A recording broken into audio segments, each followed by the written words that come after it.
Guys welcome to my YouTube channel Sujeet Kumar Stambh classes गो। आज फिर से मैं 12th क्लास का भी ऑब्जेक्टिव बोर्ड मिशन लेकर के आ गया हूं, जो आपके एग्जाम में बहुत ही अच्छे अंक प्राप्त करवाएंगे। तो जो मैंने क्वेश्चन पूछा था उसका उत्तर दिए थे चंद्र शर्मा जिसका नाम है, लेकिन थोड़ा सा उन्होंने गलत दिमाग लगाया था। तो मैं बताऊँगा वीडियो के अंत में। तो देखिए सबसे पहले इसका क्वेश्चन। तो ये जो क्वेश्चन है, पहला नंबर क्वेश्चन है, धारावाही वृत्ताकार कुंडली के केंद्र पर चुंबकीय क्षेत्र क्या होगा। ठीक है, हालांकि इसमें देखो ना सिर्फ 3 ही क्वेश्चन है। ठीक है, लेकिन ये वीडियो शायद 12-15 मिनट का बन सकता है, क्योंकि मैं इसमें बिल्कुल डिटेल में बताऊंगा, क्योंकि आपको समझाना है ना। तो देखिए, धारावाही वृत्ताकार कुंडली के केंद्र पर चुंबकीय क्षेत्र चाहिए। तब धारावाही वृत्ताकार के कुंडली के केंद्र पर जो चुंबकीय क्षेत्र होता है वह तो कुंडली के समतल के लंबवत होता है। ठीक है, सही उत्तर है। लेकिन मैं बताता हूँ कि कैसे होता है। ठीक है, देखिए बात ऐसा था मित्र कि एक बायोसावर्त वैज्ञानिक थे। ठीक है, उन्होंने क्या किया कि एक वायर लिया, तार लिया, और इसका जो दूरी है ना थोड़ा सा अल्पांश लिया, जिसको अल्पांश का से अल्प मतलब थोड़ा, अंश भाग। तो इससे जो है ना आर दूरी पर एक थीटा कोण पर जब विद्युत धारा आई बहा रहे हैं तो चुंबकीय क्षेत्र की तीव्रता उत्पन्न होती है। ठीक है, बी उत्पन्न होता है। तो इसी चीज़ को काउंट किया। इन्होंने कहा कि आप जितना विद्युत धारा इस वायर में डालोगे, इंड्यूस्ड करोगे, उतना ही क्या होगा, चुंबकीय क्षेत्र उत्पन्न होगा। तो जितना धारा हमने डाला उतना चुंबकीय क्षेत्र उत्पन्न हुआ। ठीक है, और उन्होंने कहा कि इसके लिए निकाला था, डीएल और 5 के लिए निकाला था, ये भी क्या हो जाएगा, एक समानुपाती हो जाएगा। ठीक है, समानुपाती हो जाएगा। अब क्या हो जाता है कि इसे ये जो थीटा कोण बन रहा है इसका जया के समानुपाती होता है। तो साइन मतलब जया होता है, साइन के हिंदी क्या होता है, जया होता है। तो कोण बन रहा है थीटा, तो साइन थीटा हो गया, तो आइडियल साइन थीटा।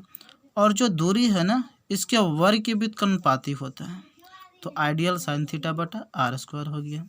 अब यहाँ पे जैसे ही इस समानुपाती को तोड़े कोई, तो यहाँ एक कांस्टेंट आता है जिसका वैल्यू होता है म्यू नॉट बटा 4 पाई, म्यू नॉट बटा 4 पाई।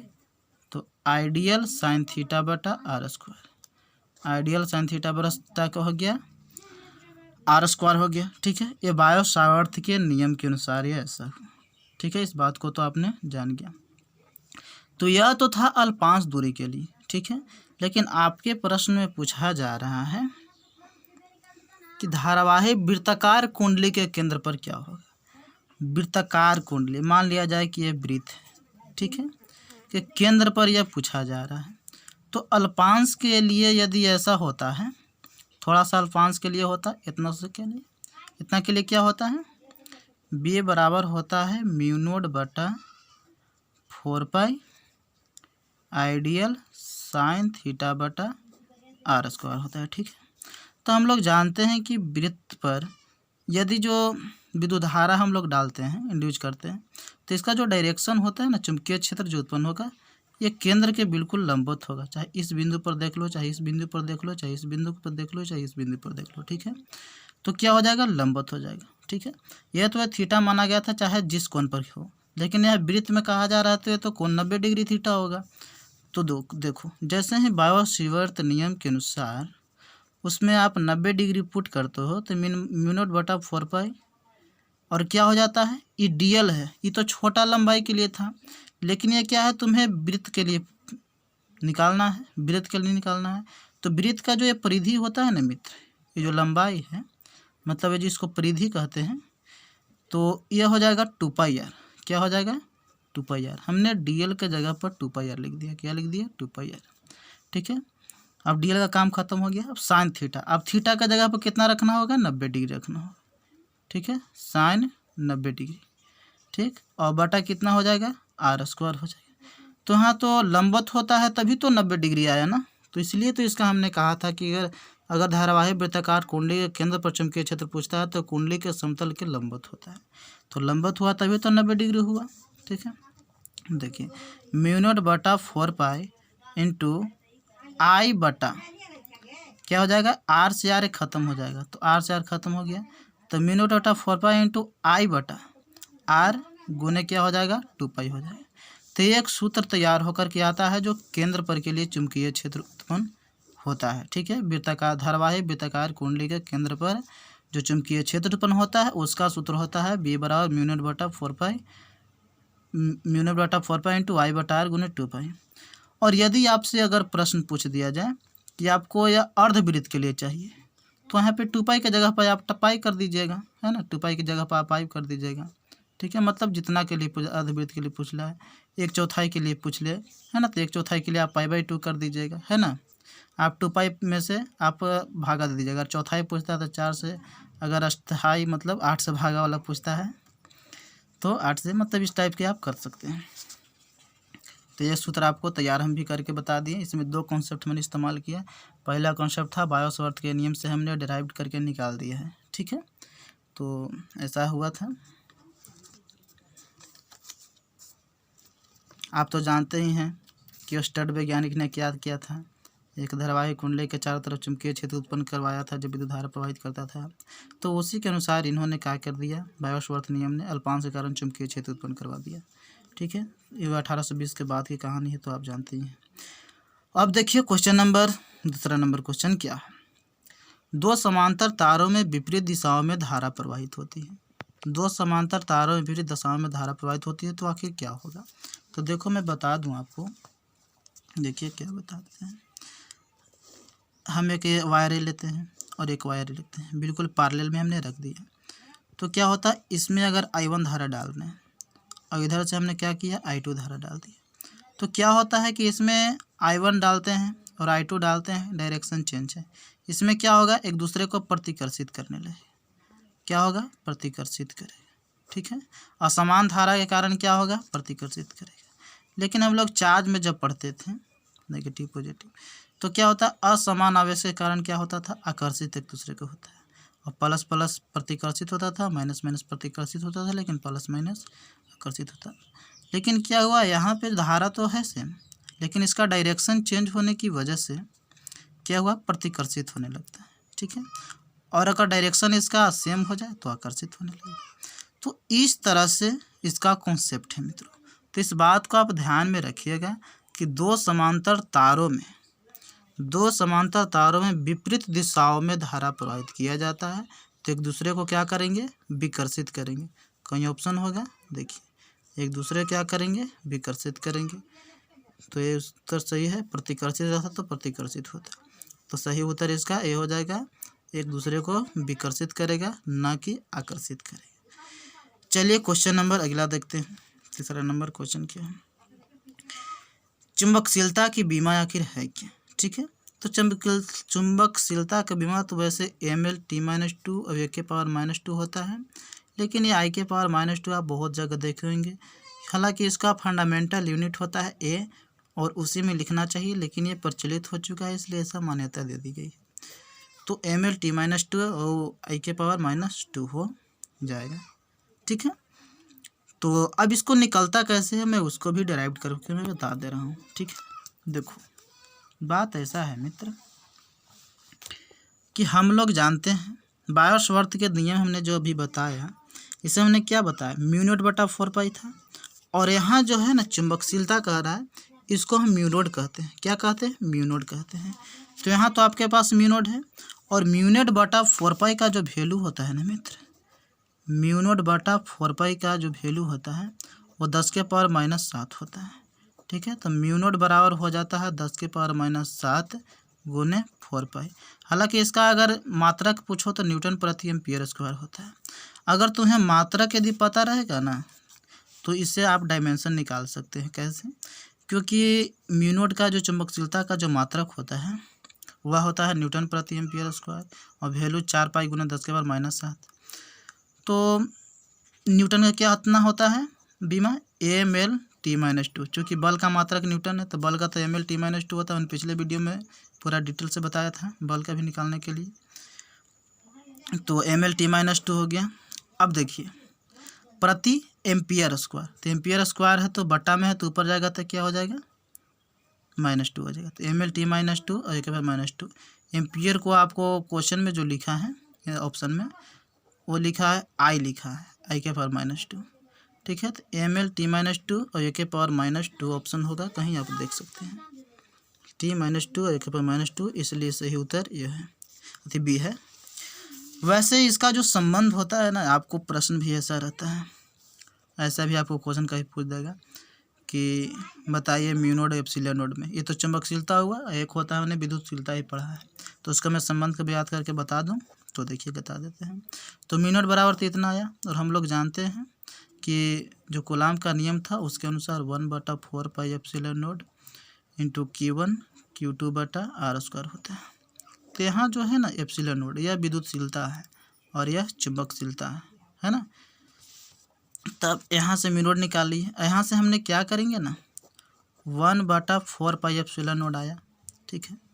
तो इसका वैल्यू जो आता है 9 × 10⁹ होता है। तो आप यहाँ से एक काम कीजिए, एप्सिलॉन नोड का वैल्यू ज्ञात कर लीजिए। तो एप्सिलॉन नोड बराबर हो जाएगा 1/4 पाई, एप्सिलॉन नोड हमने यहाँ ले चला आया तो इसको भी वहाँ चला जाए, तो 9 × 10⁹ हो गया, ठीक है। अब क्या करते हैं, संबंध ज्ञात करना है तो एक दोनों में गुना कर देते हैं, तो हो जाएगा म्यू नोड × एप्सिलॉन नोड बराबर, वो है दिया गया वैल्यू 10⁻⁷ × 4 पाई है, ठीक है। और इसका वैल्यू है 1/4 पाई × 9 × 10⁻9 है। तो 4 पाई से 4 पाई ख़त्म हो जाएगा, ठीक है। अब क्या हो जाएगा, 10⁻⁷ को नीचे लेते चला हूँ, तो 9 × 10⁻7 हो जाएगा, ठीक है। तो म्यू नोड एप्सिलॉन नोड बराबर हो जाएगा 9 × 10⁻9 16। और हम लोग जानते हैं मित्र कि प्रकाश का वेग होता है 3 × 10⁸ मीटर प्रति सेकंड।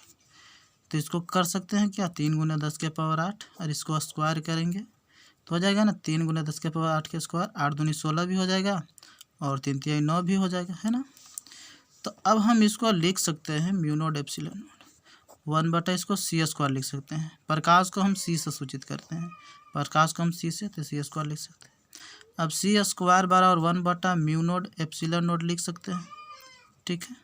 और c बराबर हो जाएगा 1/√अंडर म्यू नोड एप्सिलॉन नोड।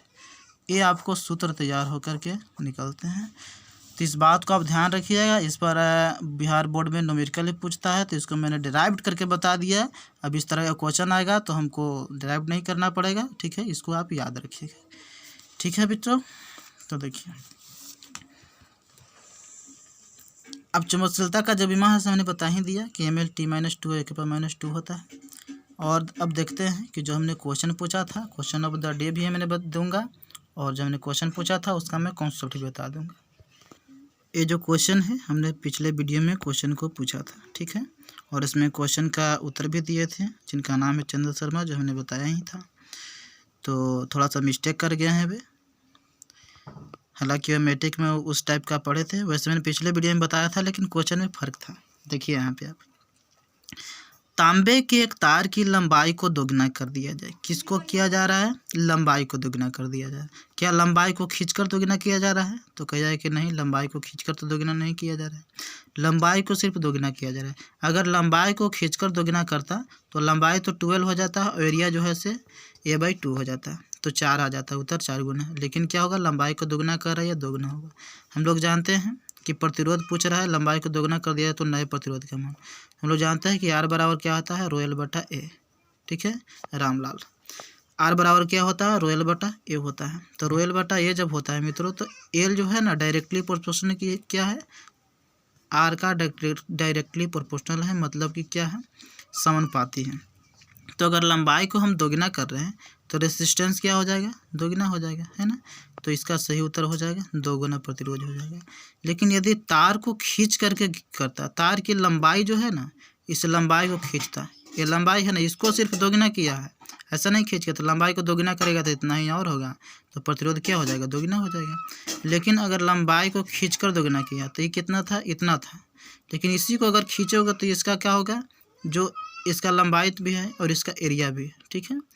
तो एरिया क्या हो जाएगा, लंबाई को हम दोगुना करेंगे तो 12, और एरिया जो हो जाएगा से a/2, क्योंकि खींचने पर क्या होगा, पतला भी तो होगा ना, ये दूर जाएगा, तो अब क्या हो जाएगा, ऐसा बन जाएगा, ठीक है, मोटा अब नहीं रहा, ठीक है। तो A/2 हो जाएगा। तो अब यहाँ जो रेसिस्टेंस निकल कर के आएगा, ठीक है, तो क्या हो जाएगा L, तो 12 हो जाएगा और A/2 हो जाएगा, यहाँ रखेंगे। तो जैसे ही ऊपर जाएगा तो क्या हो जाएगा 4 हो जाएगा, है ना, 2 दूनी 4, 4 L/A और रहो अपना रहो साथ रखिए और 4 और नया रेसिस्टेंस तैयार हो गया, ठीक है। R' बराबर 4। तो 4 गुना तब होगा जब तार की लंबाई को खींचकर दोगुना किया जाए। ये जो है से तार की लंबाई को सिर्फ दोगुना किया है। तो ये सारा कॉन्सेप्ट आपने सीख लिया है, ठीक है। एक बिल्कुल शानदार कॉन्सेप्ट था जो आपको हमने दिया है question. Thank you for watching video. यदि मेरी मेहनत अच्छा लगता है तो आप शेयर कीजिए और बच्चों तक पढ़ाइए, बताइए। मैं बहुत अच्छे अच्छे कॉन्सेप्ट को मैं दूंगा और समझाऊंगा, ठीक है। Thank you for watching video. हालांकि सब्सक्राइबर बढ़ते हैं तो ऐसा लगता है कि इसे हाँ बनाना चाहिए, क्योंकि लोग पढ़ रहे हैं, है ना। और ऐसे मैं भी अच्छा नहीं दे पाता हूँ। ऐसा जुनून बनता है, सब्सक्राइबर जैसे जैसे बढ़ेंगे ना वैसे वैसे जुनून बनता है कि इसे और मैं कॉन्सेप्ट वाले क्वेश्चन लाऊं और मैं अच्छी अच्छी तरह से ठीक करवाऊँ, ताकि बोर्ड को धज्जियाँ उड़ा जाए। जो हमने 35/35 करवाया है, जो हमने लिखा है वो जो है से लक्ष्य पूरा हो जाए, ठीक है। याद नहीं रहा था, हमें एक क्वेश्चन देना था, क्वेश्चन ऑफ द डे। तो देखिए ये क्वेश्चन ऑफ द डे, विद्युतीय परिपथ में अमीटर को जोड़ा जाता है, किस क्रम में जोड़ा जाता है। तो हमने अमीटर, वोल्टामीटर, गैल्वेनोमीटर, शंट में इस तरह के मैं सारे को कॉन्सेप्ट मैंने बताया है जस्ट इसका पिछले वीडियो में, जो आप तो बिल्कुल जानते ही होंगे, जो मेरा रेगुलर व्यूअर होंगे। हम कहते हैं ना, बोर्ड में कोई दिक्कत नहीं होगा यदि आप सीख रहे हैं इस वीडियो से तो, और आप बिल्कुल बढ़ा कर नहीं देख रहे हैं, बल्कि एक बात को, पॉइंट को आप सीख रहे हैं, याद कर रहे हैं, ध्यान में रख रहे हैं, तो ठीक है। तो अब हम मिलते हैं नेक्स्ट वीडियो में।